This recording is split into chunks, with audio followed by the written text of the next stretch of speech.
everyone, it is Lego Clone Clanker Squad, and today I'm going to be doing a review and speed build of the Imperial Assault Carrier from Star Wars Rebels.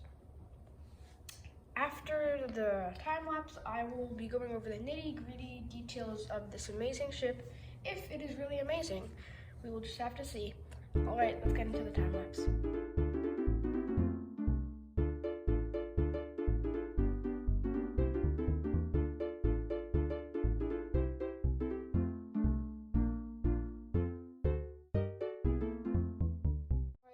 I just finished making one of the TIE fighters from bag one. Basically, bag one just makes all four of the TIE fighters, and it comes with the two pilots. I don't want to put you guys through watching me make another 3 TIE fighters in a time lapse. I'm just going to do that off camera and then come back to you guys and do a time lapse with me doing bag 2. Alright, so all 4 TIE fighters have been built. Let's get into bag 2.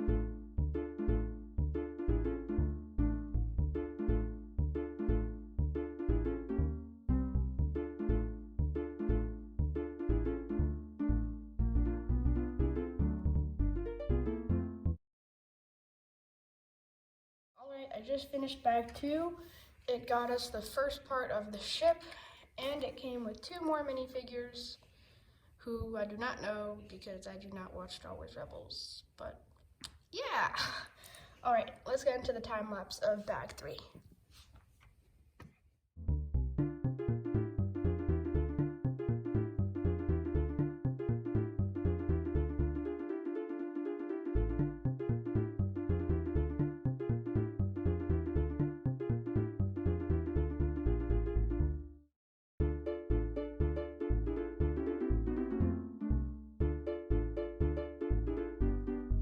Bag 3.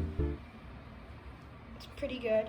You might have noticed there was a jump, and that was because I unprofessionally knocked down my camera, so unfortunately I had to do it in 2 clips, but I just finished it, and now I'm going to go on to bag 4, so see you on that time lapse.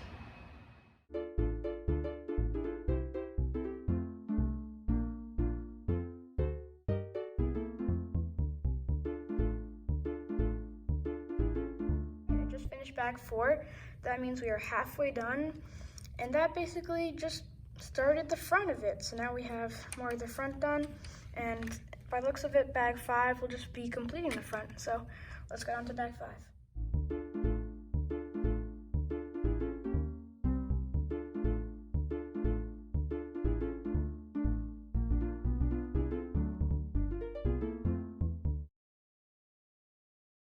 Finished bag 5. You know what that means? Time for bag 6. So yeah, let's get into bag 6. Bag 5 was really interesting, the way they make the top open for the cockpit, and yeah, I think this was probably my favorite part of the build yet, but let's get into bag 6. All right.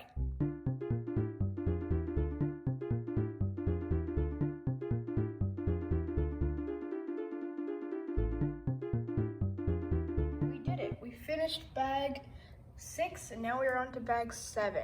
Bag 6 surprisingly was kind of small and didn't do that much. It basically just added some like side parts over here, and then this.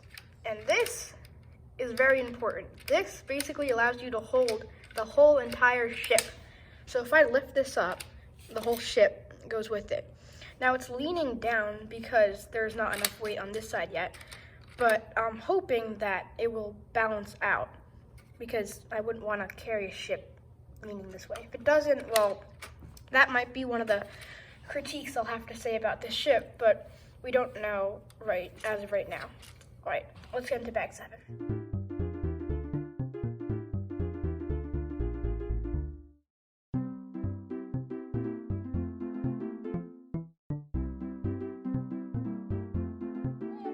Just finished bag 7, and that got us our first wing. Honestly, the design of the wing is not my favorite. It's kind of like bulky, I feel like, and when I was making it, the inside's completely hollow, which I guess is a good idea, just like save parts and pieces, but I feel like it could have been done a little bit better. The nice thing I like is the landing gear, and I'll show you how that works at the very end, but this is very cool, the way these things work. And bag 8 is just the other wing, so I probably won't actually show myself building it because it's the exact same build as this one, just on the other side. So I'll meet you guys at bag 9. All right, I just finished making the other wing. So now I'm just going to do the final bag and then we'll be done and I will start the review. All right, let's get into the time lapse.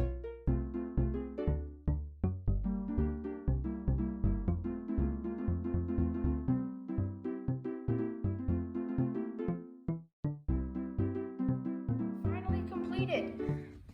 I have completed this Lego set. It was a very long one, but I think it paid off. The ship looks really cool. The minifigures, not my favorite minifigures, but like, I guess not bad. Oops, I knocked them down. But this officer looks pretty cool. The pilots are like, okay. They're the same, but not bad. Let's see if I can get to focus. Yeah, they look okay. Not too bad.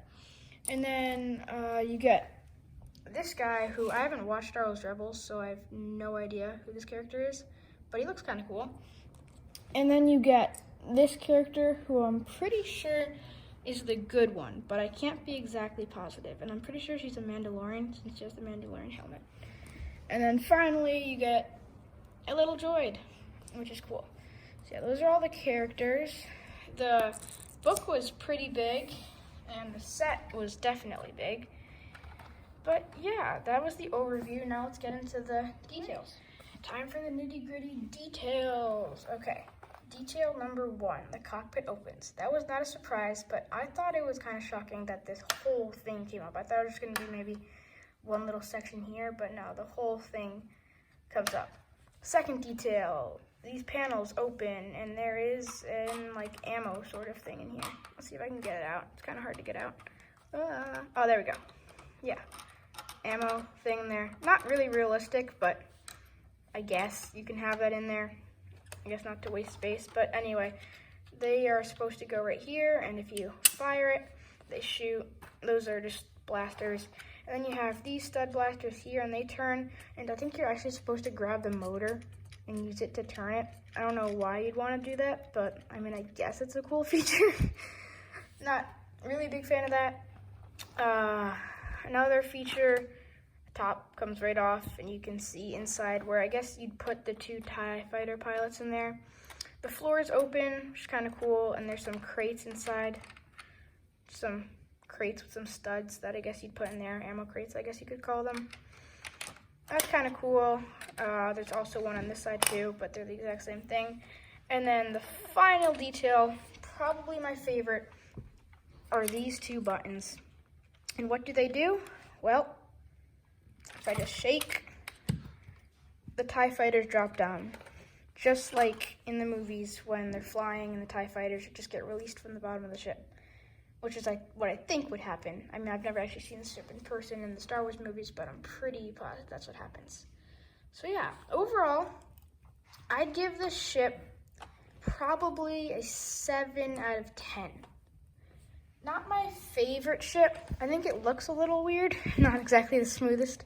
It's like okay. The building techniques are not my favorite. It's kind of like a blockier building technique, not like some of the newer sets, especially some of the new Harry Potter sets and Star Wars sets. They have some new building techniques where like things can be upside down, other different things, like just like some techniques. Here I have a Harry Potter set card just for an example. There's these pieces here that are upside down and they're being held in by another piece here that's just like free, but they did that so that you could have like that effect of the, what do you call it, like the bumper over the tire sort of thing going. So it didn't really have any of those like fancy techniques. It was mainly just brick on a brick on a brick and like a lot of plates stacked together, which is not my favorite technique, except like push down the whole entire plate. So I don't know. That's kind of why I give it a 7 out of 10. Still a pretty good ship. The characters are okay. It does come with a lot of characters, and some sets don't. So, yeah, 7 out of 10. Alright, hope you guys enjoyed this review. If you haven't already, please subscribe if you like the content. And if you did like it, well then leave a like on this video. Thanks for watching. Peace.